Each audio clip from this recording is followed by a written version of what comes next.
Olá, meus amores! Tudo bem com vocês? Aqui é a professora Rayane, professora de vocês de História, e estamos aqui para mais uma videoaula. Vamos começar? Caneta, lápis, borracha, caderno, toda a sua atenção nesse momento, porque vamos iniciar agora mais uma videoaula. Vamos lá! Muito bem. Então, o tema da nossa aula de hoje é o mesmo tema da aula da TV que vocês assistiram na quinta-feira passada. Sociedade e cidadania lá do mundo antigo até os dias atuais. Tenho certeza que vocês observaram bem que nós estudamos o que mesmo nas nossas últimas aulas? Antiguidade clássica, né? Grécia, Roma, conceitos de cidadania, democracia, anarquia, império, oligarquia, república, ditadura. Tudo isso nós estudamos, esses pequenos conceitos. Aliás, esses conceitos de forma bem simples nas nossas últimas aulas. Na nossa última aula, exatamente na última aula, nós estudamos um pouco sobre o papel da mulher na sociedade, né? Nos dias de hoje, e lá no período da Idade Média, lá no período da Antiguidade Clássica, em Grécia, Roma, esses foram nossos últimos assuntos. E na aula de hoje nós vamos ver um pouquinho sobre cidadania, lá do tempo antigo até os dias de hoje, tá bom? Então, lancei aqui algumas perguntinhas para a gente estar respondendo e refletindo acerca delas. Vamos lá. Primeira perguntinha que eu coloquei. Quando surgiu a ideia de cidadania? Professora, nunca tinha pensado nisso. Primeira vez que estou pensando nisso? Pois é. Quando surgiu essa ideia? Bem, a ideia de cidadania ela é muito antiga, tá bom? Primeira coisa que a gente tem que ter em mente, ela é bem antiga. Surgiu no século 8 antes de Cristo. Na Grécia, né, uma sociedade em que os homens eram considerados livres e iguais.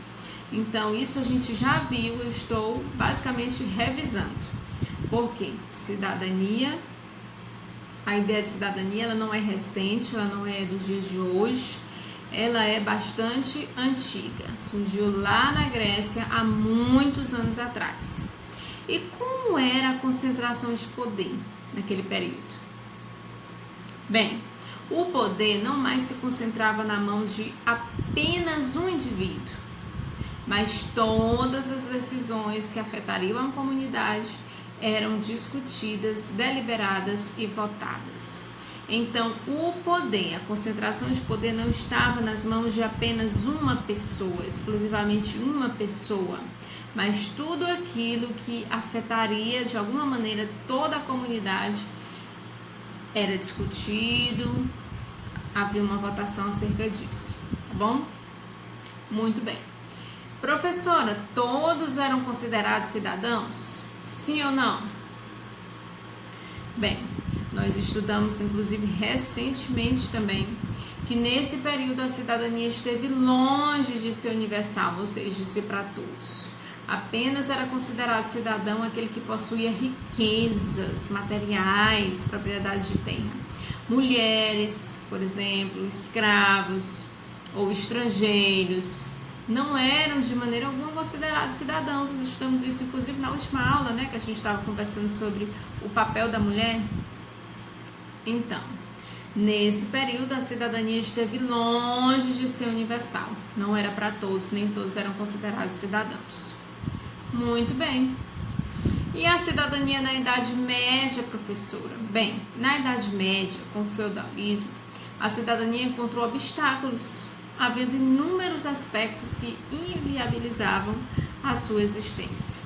E quem administrava o poder do feudalismo mesmo? Bem, o poder do feudalismo, que também nós já estudamos, era administrado pela Igreja Católica. Muito bem.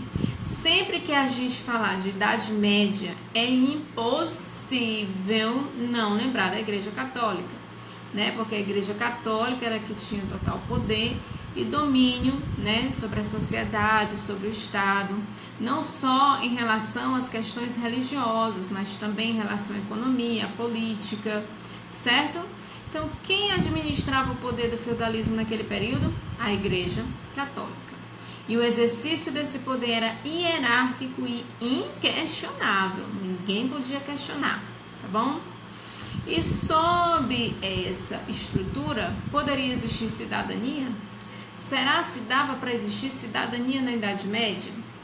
Né? Com o feudalismo, com a Igreja Católica dominando, dava para existir cidadania? A resposta é não, pois entre os gregos a cidadania era a igualdade entre os homens e o direito de discussão, né, para resolver algum conflito, um determinado conflito, para chegar num senso comum. E enquanto no feudalismo o poder era dividido de forma arbitrária e os direitos da igreja eram incontestáveis, ninguém poderia se levantar contra a igreja. Nós já conhecemos essa história.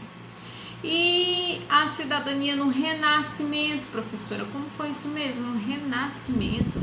Bem, o período entre o século XIV e XVI é denominado Renascimento.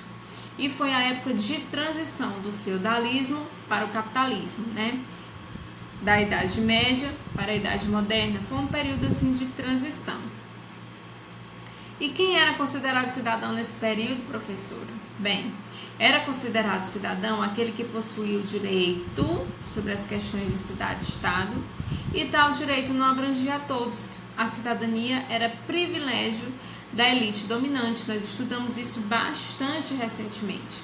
Então, nem todos eram considerados cidadãos, mulheres, escravos, estrangeiros, homens menores de 21 anos, não eram considerados cidadãos, porque não estavam aptos, né, para participar das decisões, certo?